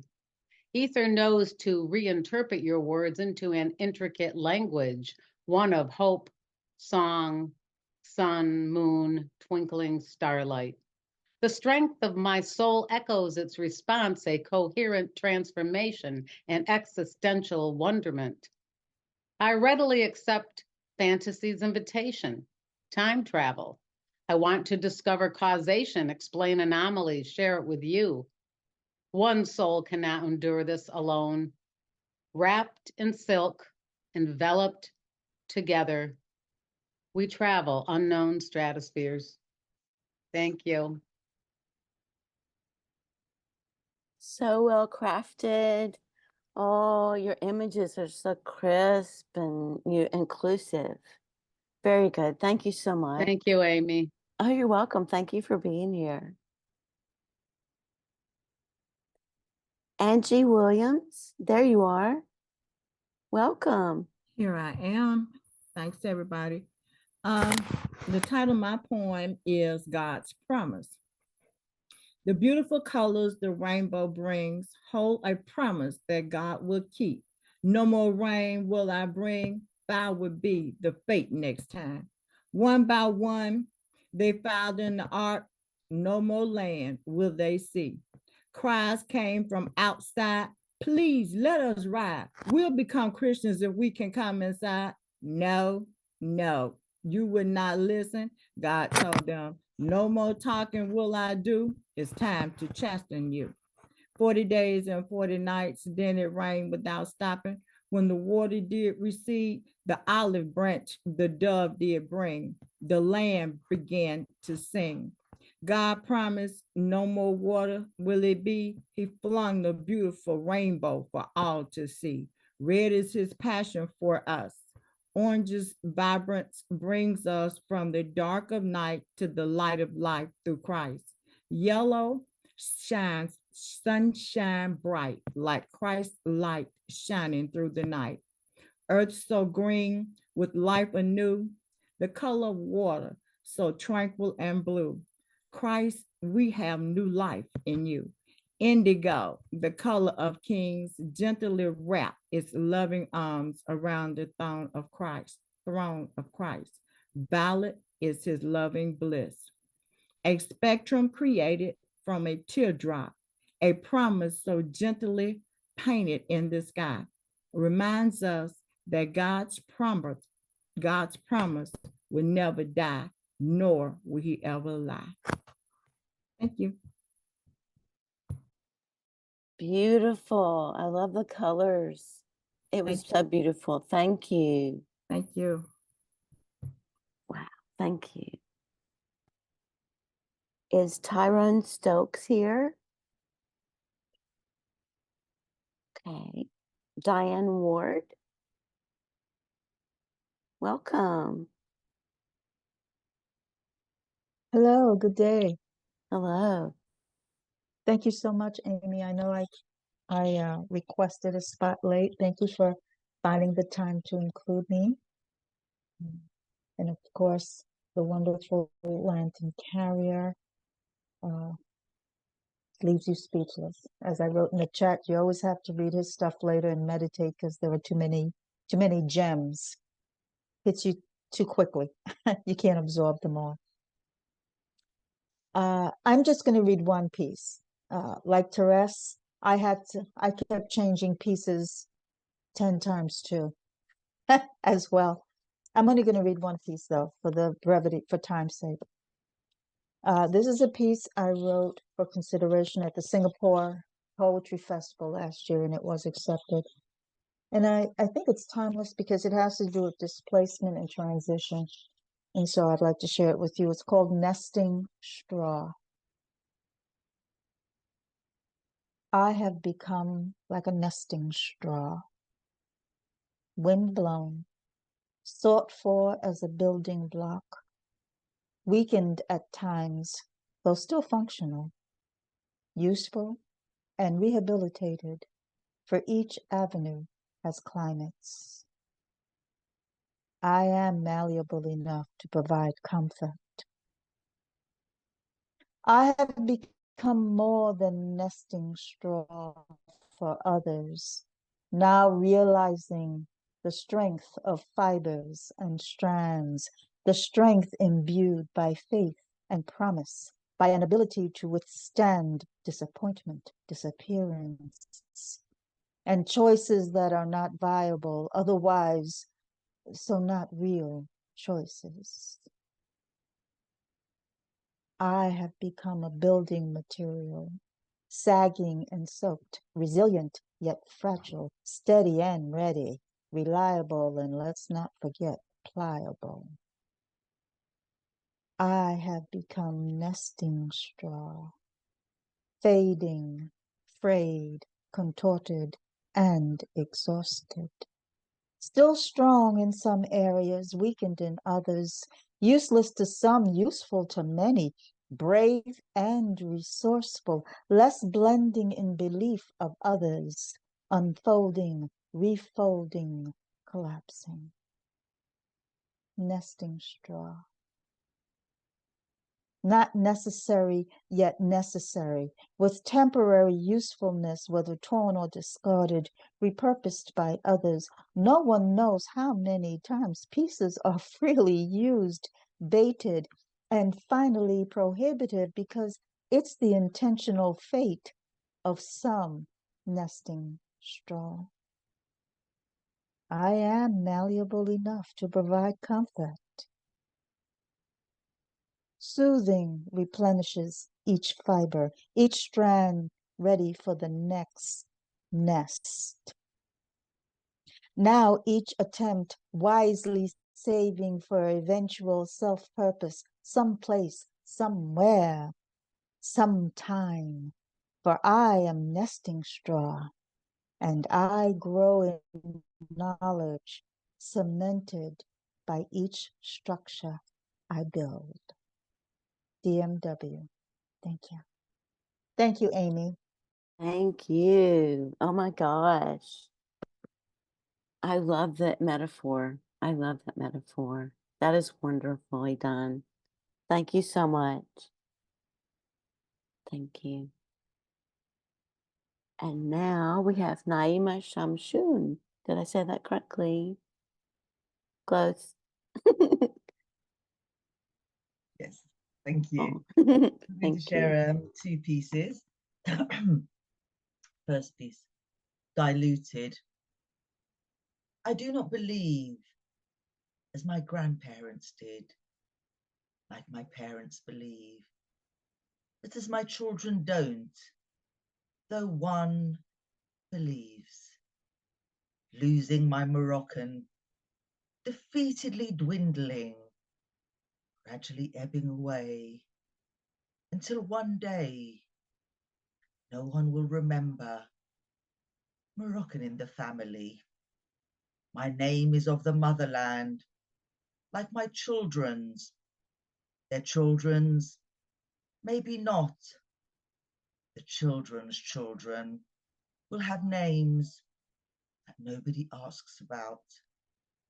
My children do not speak my grandparents' tongue.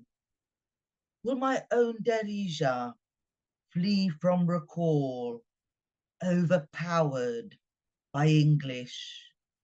Or will it linger like Kandisha's kiss, signalling the end? The presence of Morocco filtered out, the future unaware of the North African sun that smiles on them, occasionally a throwback appearance. The girl with Morocco in her eyes, the boy with Picholine olive skin. I hold my teapot high. The mint tea dribbles and babbles as it hits the gold-rimmed teacups. Pan-fried bread and trays of nuts. Sticky baklava soaking up mint and orange blossom water, beautifying the warmth. My descendants will drink weak tea whilst dipping a hobnob. They will grimace at the mention of parsley or coriander and eat Moroccan in a restaurant. In some respects, less than the women before me. In others, I am abundantly more, but it is of no great matter. The little traditions and customs we cling to are nothing more than taught belonging, ancestral peer pressure, for my identity to be yours, when all the things that make us are as fleeting as we. Thank you. And the second piece.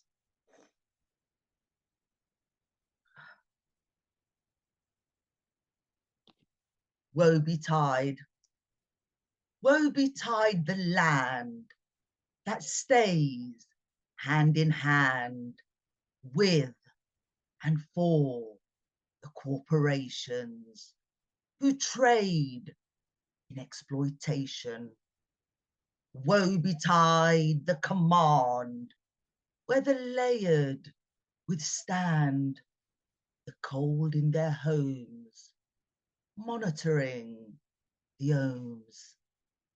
Woe betide the rulers who feebly hide in coolers as the food banks bear the beleaguered and the bankers are rewarded by leaders.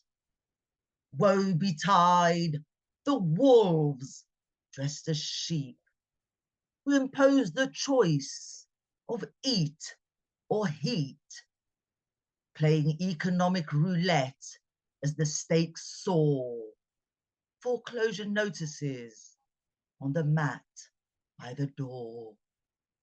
Woe betide the place which celebrates its disgrace, working all the hours of the day, still hungry with bills to pay. Woe betide the government whose greedy, sleazy intent underpays teachers and nurses as their bonuses fatten their purses. Woe betide the house of cards, which collapses and bombards, the cards holding it up, offering trickles from their cup. Woe betide the schemers of empires fallen, who fight wars with poverty's sons, winning even when their webs come undone. For they are the horsemen of days woe begone. Thank you. Wow. That last poem, so precise and on point. And the first one about the spread of your genealogy, your culture, and your identity now. Just wonderfully done. Thank you so much. Thank you. Thank you. Now we have Generalissimo Bryan Franco. Thank you so much, Amy. Oh, you're welcome. Thank you, Lantern, for being Lantern and having Snoopy and Charlie Brown in your background, and got to follow two wonderful, beautiful voices like Diane and Nayma. It's such an honor. So I'm just going to read. This is a brand new piece that has yet to have a title. Bear with me. So I was visiting my brother Paul in Atlanta. He wrote an address on a piece of paper. It says, I need you to pick up Braves tickets for tomorrow night. I put the address in my GPS. I arrived at a really cool looking house and wondered if it was designed by Frank Lloyd Wright. I used the oversized knocker on the oversized door. It opened, and Academy Award winning actress Jodie Foster was standing in front of me. She stood barefooted, wearing a stained Dream of the Blue Turtles tour t-shirt and stonewashed green jeans. Dream of the Blue Turtles was the first concert I ever saw. I say, hello. She says, you must be Bryan. She led me to the kitchen. I noticed how the furniture was part of the design of the house. How did my brother neglect to tell me I was going to Jodie Foster's house that was designed by Frank Lloyd Wright when he knew I had been obsessed with Frank Lloyd Wright when I was younger? She picked up an envelope with the tickets in it, handed them to me and said, make sure there's 5 tickets in there. We don't want to disappoint your brother. She said that with a sarcastic smirk on her face. I wanted to tell her how I appreciated a specific role that blew me away, but I was dumbstruck. I began to cry. She asked, what's wrong? I replied, I have nothing to say to you, and I'm a poet. Well, maybe you can recite one of your poems. My memory failed me. I cried out, I can't think of one. Sorry. She said, let me make you a sandwich. Okay. It won't be very fancy. I'm not one for peanut butter. I make my own nut butters in my Blendtec blender. I told her I also have a Blendtec blender, and I've watched every nut butter video on their website, though I have yet to attempt a nut butter in my Blendtec. She opened a wood and metal bread box on the counter. She said, I get this marble rye shipped in from Big Sky Bakery in Portland, Maine. I say, I live in Brunswick, Maine. That's the best marble rye in the world. Did you know they? Then she said in unison, they mix sauerkraut into the dough. She placed the bread in a toaster, then asked if I wanted hazelnut butter or pistachio butter. Pistachio. She opened the fridge and pulled out a jar and said, my wife and I go to Puerto Rico every year. I get this mango jam from a roadside farm stand on the outskirts of San Juan. There's no way she could have known mango was my favorite food. And I doubt my brother told her we lived in San Juan from 1969 to 1972. She spread pistachio butter on one piece of toast and the mango jam on another, then said, I know it sounds odd, but I like to put thinly sliced raw onions between the nut butter and jam. I said, I thought I was the only one who does that. She pulled a Tupperware with sliced onions from the fridge, finished the sandwiches, then poured Trader Joe's pineapple juice into 2 glasses of ice. I didn't mention that I love Trader Joe's pineapple juice. We ate our sandwiches. As I was leaving, she said, don't forget the tickets, hon. We don't want to upset your brother. She handed me the tickets and an unopened jar of jam. Call me next time you're in town. Also, don't tell Paul I fed you. This poem happened in a dream I was able to recount into my phone after I woke while trying to discern the flavor of a pistachio butter and mango jam with onions on Big Sky marble rye lingering in my mind and on my taste buds. Thank you, everyone. Delicious. So good. So vivid. I love dreams and they're so strange, but that was awesome. Thank you so much. And now we have Isaac Cohen.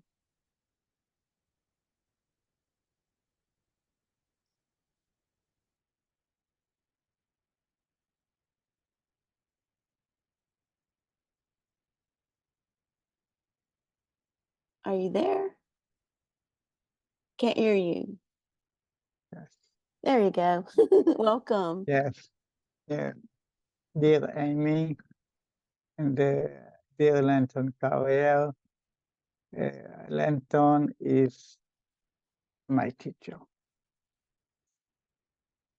Today I read 2 poems, one about war and one about peace.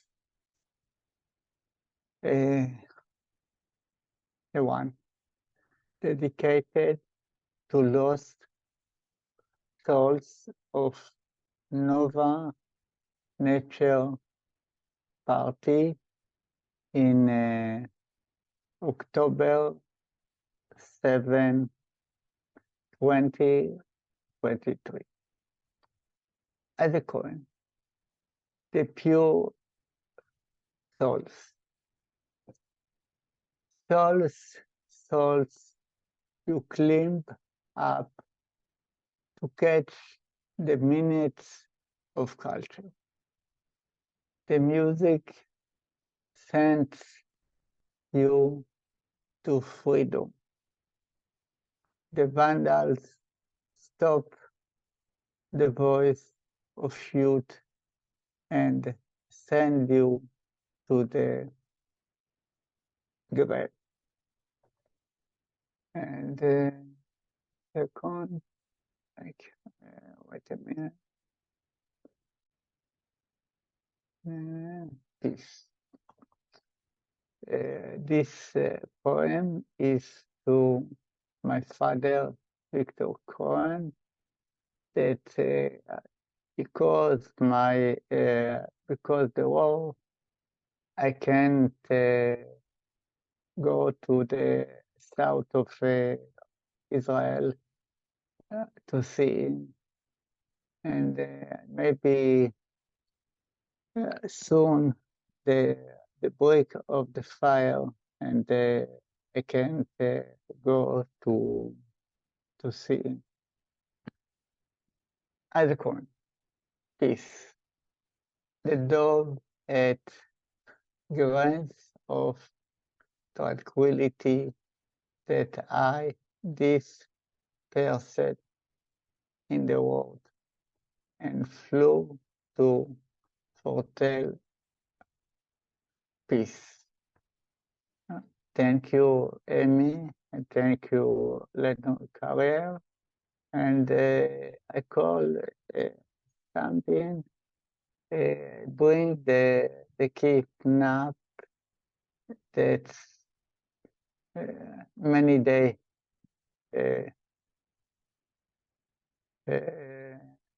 dark, and one child is Phil Bibes. He was 1 year, and please bring him to his family. Thank you. Isaac Cohen. Thank you so much. Thank you for being Amy. here. Thank you so much. Thank you. And now I'm not going to read any of my poetry. I didn't like any of it today, so I'm going to read a little bit from an end of an Octavio Paz poem. You may know I'm quite obsessed with him right now. Let me put this back. Here. Okay. Reading it from the book, so you know that goes. All right. It's from the broken water jar. We must stream backwards toward the fountain. We must row against the centuries, beyond childhood, beyond the beginning, beyond waters of baptism. Throw down the walls between man and man, join again what was separated. Life and death are not opposite worlds. We are a single stem with two twin flowers. We must unearth the lost word, dream inward and dream outward. Decipher the night's tattoos and look face to face at the noon and tear off its mask. Bathe in the solar light and eat the nocturnal fruit. Spell out the writing of the star and of the river. Remember what the blood, the tide, the earth, the body say. Return to the point of departure. Neither inside nor outside, neither up nor down, at the crossroads where the roads begin. For light sings with a murmur of water, for water sings with a murmur of leaves, and the dawn is heavy with fruit, day and night, reconciled, flow like a calm river, day and night slowly caress, like a man and woman in love. Like an endless river, seasons and people flow under the arches of the centuries toward there, the living center of the origin, beyond the end and the beginning. And that's Mexico City, 1955. And I just thought that was beautiful. Whom did you say wrote it, Amy? Octavio Paz, he was the peace ambassador to India at one point in the 60s. He won a Nobel Peace Prize or Nobel laureate for his book of essays. Yeah, I'm not surprised. Yeah, he's awesome. I'm just amazed. Thank I you. love the line the day and night slowly caress. I love that line. That's Too. beautiful. He does Beautiful. cartwheels. I just love him. And well read. Well done. Oh, thank you. Thank you, Lantern Carrier. Thank you, Amy. Thank you. And thank you, all the wonderful fellow poets. It's been such a wonderful afternoon. I really appreciate your time and being here for our first one. So many talented souls. And I agree. the wind carries our messages. You know, it's all there in the ether and the spirit and the consciousness. And sun will Beautifully shine. said. Yeah. Thank you. Thank you all. Have a wonderful rest of your evening or day, wherever you may be. Bye, everybody. Thank you. Sending you love, Isaac, you and your family. Bye. Stay safe, Yes, brother. Isaac. Thank you, Bye, Frank. everyone. Thank you. Stay safe out there. Thank you. Well done, Amy. Well done. Thank you so Yeah. much. Amy. Thank you for Thank you being. very much, Amy. Thank you, Henry. Thank you, Lavelle. Thank Bye, guys. Peace, guys. you, Rita. Take care.